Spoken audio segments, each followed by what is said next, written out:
Okay, good morning. Welcome to Yeshiva YouTube. A new week of Shulchan Aruch Yomi Table enabled.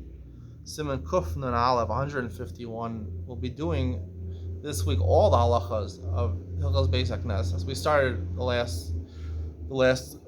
on Thursday. We did the beginning of Hilchos Beis HaKnesses. There's only 6 simanim. One last week, 5 this week. You learn all you have to know about a Beit HaKnesses. And in Ian to lean on, I will tell you what I really believe a true Beit HaKnesses is, not a shul. And a true base of medrash is not a base medrash, not a place where you have learning going on, different type of learning going on over there. I'm going to save that for Ian to lean on because it's not the classical interpretation. I think most people would assume they know what a basic nest is. A base of medrash is very easy to identify, but I have a totally different shot, and I think it makes a lot more sense logically. The restrictions that you have in a basic nest, base of medrash, apply more easily to when I'm going to identify as basic nest, base of medrash, to a shul and a base medrash. Most of these halachas that we'll see today, you think you're not allowed to do in a base medrash and a basic knesses are violated and trampled on daily. So it's very hard to understand how these halachas really could apply and how we don't listen to these halachas. Let's get into it. Aleph, bat knesses, bat midrash, ain't no giving kalas rosh. You're not allowed to have levity in a shul or a base medrash. You could go and schok v'hitel, you're not allowed to laugh, v'hitel, v'sicham, you're not allowed to talk, chatter idly. You're not allowed to talk about the news and things like that. You're not allowed to eat and drink in there. You're not allowed to adorn yourself, put on makeup. You're not allowed, for women, men put on makeup also. You also can't stroll around in them. Just stroll around with your friend, take a nice leisurely walk. You have no reason to go in there. It's just very hot. You want to get shelter there, or it's rainy. You want to go in. You're not allowed to do that, right? That's a gnai for the base of medrash, base of knesset. They have kedusha. They have holiness. You have to treat them with kedusha. However, there is a heter. The Rambam gives us heter. The Ran offers a similar heter. If you're a Talmid Chacham, or you have students as a Talmid Chacham, and you want to teach them in the base medrash, base of knesset, since that's really the bias, this is what the Ran says. That's where they live most of the time. People spend in the base medrash, base knesset. People are avrechim. Spend most of the day in the mirror, and many more hours than at home. So if you don't include sleep, so some of them don't sleep. They go to the base medrash, they go on personal base medrash. They're allowed to eat in the midochach because there's nowhere else to eat. They're spending most of their time there. You can't force them. They have no place to go. They don't have a lunchroom like the mirror. They're in a kollel over here where there's no lunchroom over here. So you're allowed to eat here because there's nowhere else to go. Here's the Ran. The Ran says, even if you have a lunchroom to go to, it's called your house. The people that study in the base medrash all day, it's their house. That's their house. What do you do in your house? You eat and drink. So it's not a ganai to the base medrash. That's where they live. Other people only come there to daven or come to learn for daf yomi share. So it's not really their house. So therefore, it's to be zayin. While you eating your meal over here, go eat at home. You can't turn them into an office over here where you're, turn into an accountant's office over here where you're doing cheshbonos in a shul. Elam kem shal mitzvah, unless these are calculations that are done for a mitzvah. Kigun kuba shal tzedakah pidyon shvuyim. You're calculating the money for tzedakah. You're fundraising for a tzedakah, for a charity organization. Pidyon shvuyim. You're raising money to redeem to ransom somebody. You can't eulogize in the unless it's a prominent eulogy for one of the great people in the city, either one of the big rabbis, the communal leaders. The reason is because everyone wants to come to them. So the biggest areas, right, that encompass the most people are usually the best Batei Medrash and the Batei Knesset. So you need them in order to accommodate all the people. Let's say you need something. You have to go in there. You have to get somebody from there, or you need a book from there. Go and likr adam.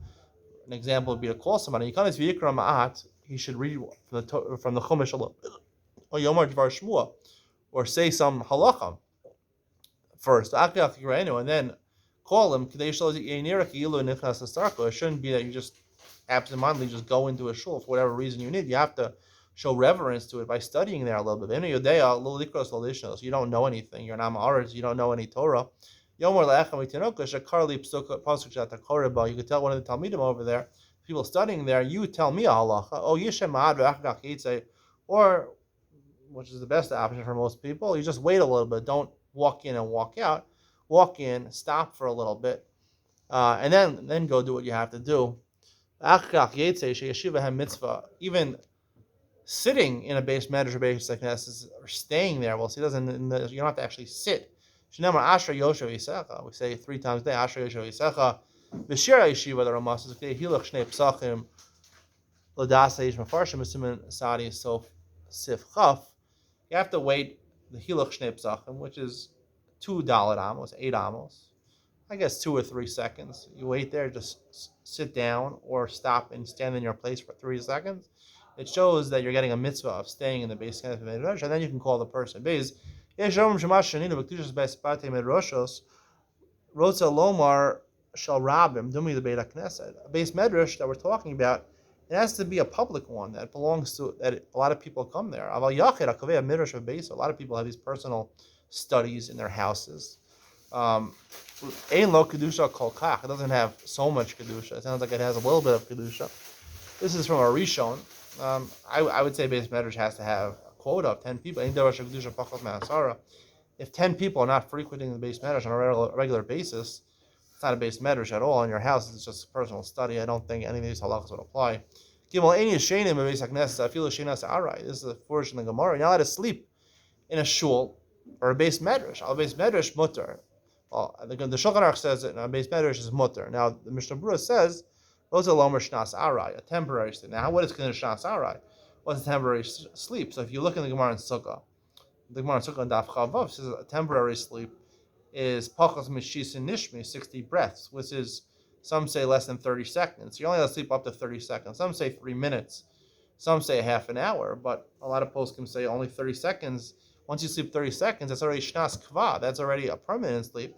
You wouldn't be allowed to do that even in the base medrash. And the Rabbi Akiva Eger, he adds, he says even a base medrash, even a shenas arai should be aser. Nonetheless, the Mishnah Berurah says the Talmud Chacham alom mitzvah bekfiyas mutar afilu shnas kva. The Mishnah Berurah paskins that if you're a Talmud Chacham, like the Ran says, it's your house, so to sleep there, even if you're going to sleep for a couple of hours. I spent many years in the base medrash, and for some reason I always got tired in the afternoon. I always fell asleep a lot of times in the base medrash. I didn't have a bed to go to, so I would just put my head down on the stender. I could sleep, a lot longer than 30 seconds, sleep a half an hour sometimes. So you put your head on the stender. I didn't sleep that much at night, so I got tired in the afternoon. But I didn't violate the halacha because that's my bias. That's the place where I was staying. But people who are not spending most of the day in the base medrash to go to sleep, even shnas arai, seemingly should be a problem. Daled, if it's for the purpose of servicing the base knesses, then you are allowed to drink and sleep in it. For example, he's talking about people who watch the shul. You have a gaboim over there who are there to watch the shul, that no one should come in, or that take care of the shul. They're allowed to sleep. They're allowed to eat there. Similarly, on Yom Kippur, where people light candles in the shul, you want to make sure there's no fire. You can sleep there. If you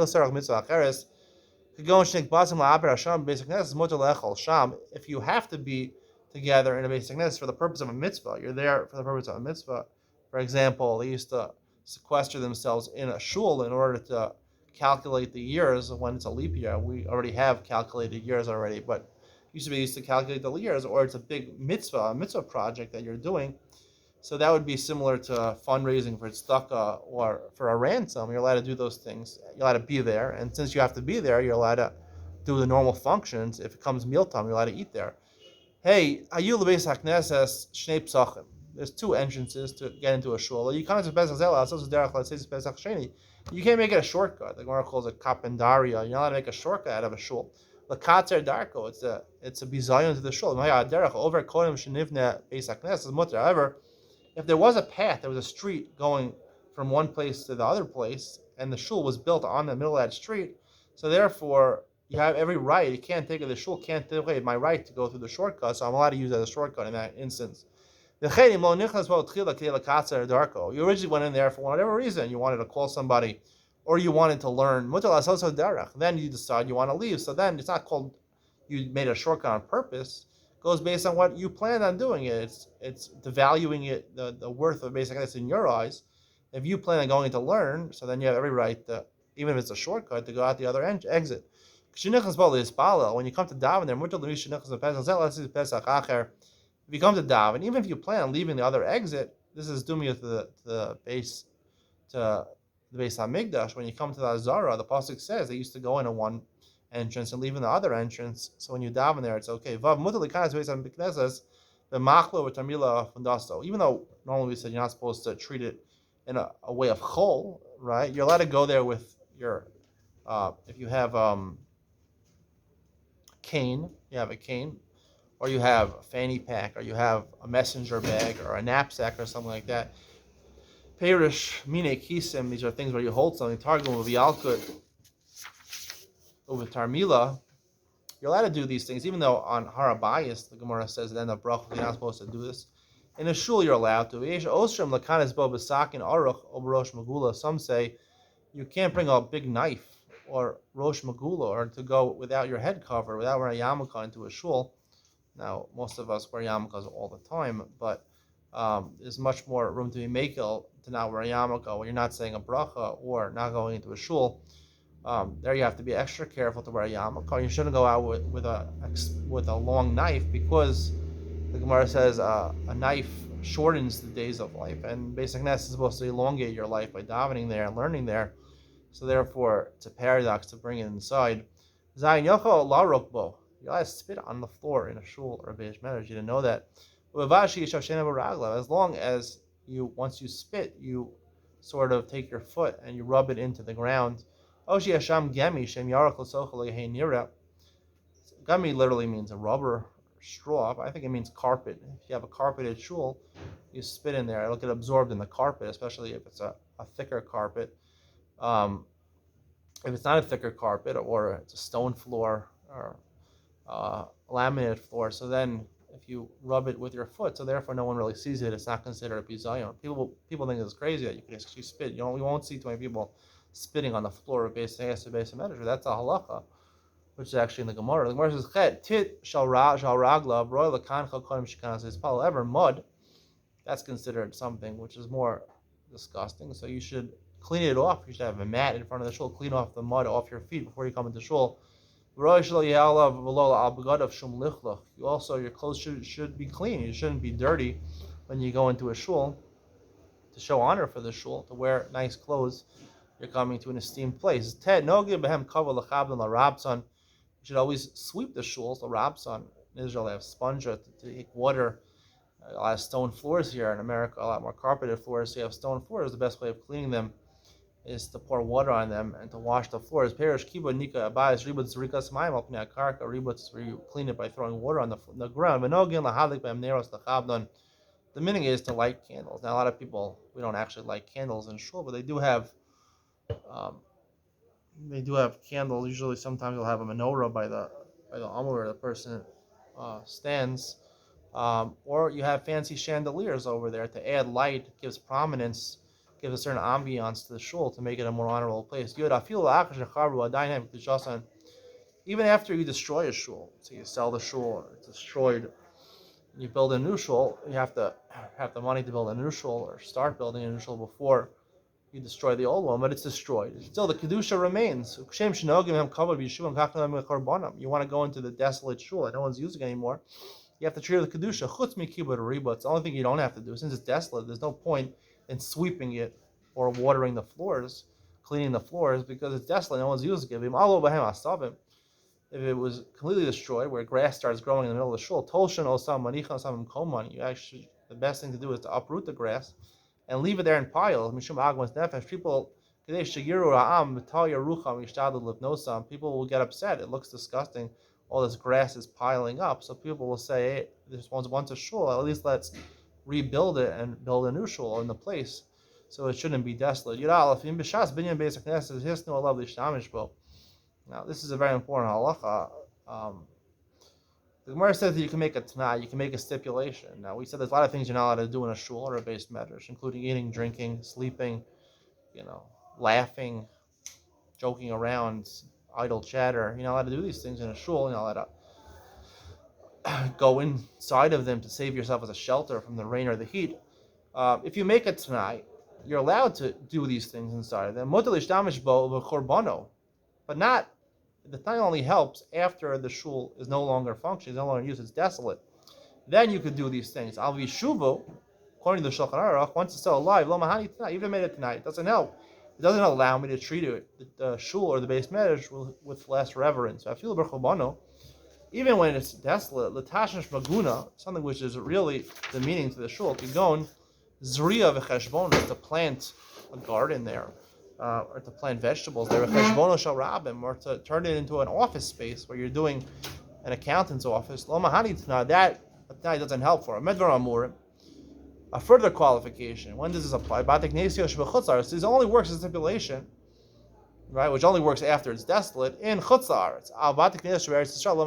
Tonight in Eretz Yisrael, it doesn't help. The reason is in Chutz La'aretz, right? Eventually, when Mashiach comes, we're all going to move to Eretz Yisrael, so the shuls eventually will become desolate. So therefore, when they're desolate, they're desolate. Eretz Yisrael, even if everything becomes desolate, eventually Mashiach they'll be rebuilt. So therefore, tonight doesn't help. Now, this is a very strict halacha, a very strict reading of the halacha. There's a question in the poskim whether if you don't actually, you have to make a verbal tonight stipulation, or even an assumed stipulation is okay. We side like the Masas Ben Yamin and Al Yarabba, the Masas Ben Yamin, who says that even mistama, we assume people have it tonight, that they stipulate, even though they don't specify, that after it becomes desolate, they can use it.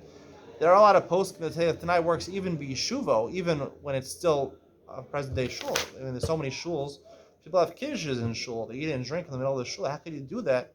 They're relying on, and it has to be in Chutz La'aretz. I mean, even in Eretz Yisrael, people have kiddush in the shuls also. So hard to understand how they do that. But at least at some poskim in Chutz La'aretz, at least you can make it tonight. It helps for things like eating and drinking in the shul. Even while Yeshuva, even while it's still functioning in the shul, Eretz Yisrael, it's more machmir. But ostensibly, the halacha according to Shulchan Aruch and the main poskim is that really no tonight helps Yeshuva. So it's questionable how people can eat and drink, have kiddushes in shuls when the shuls are still functioning. Good base. Yeshli zarm lishtamish ba'aliyah shal gave beis hamedra knesses tashmish kavua shal ganai. If you build shul and then you build on an attic, or the shul is built with an attic, you're not supposed to live in that attic. You don't lishkov sham. You shouldn't make it bedrooms over there. However, the other things mentioned in this simon, like eating and drinking there in the attic and things like that, that's a questionable according to halacha. The Ramah says originally it was built as a shul and it was built as an attic just to have extra space. Originally it was meant as a house to live in, and then the person wanted to make a minyan in their living room or in their basement. Mutter lishkov alav. In that case, you're allowed to stay in the bedrooms that are originally meant to be bedrooms, because it's not a ganai, it was meant as a house. You're just turning it into a shul, so it's not demeaning to the shul because originally it was a house. He does bring shomer nafsho, ends of the words the Mishabura uses to end in simon.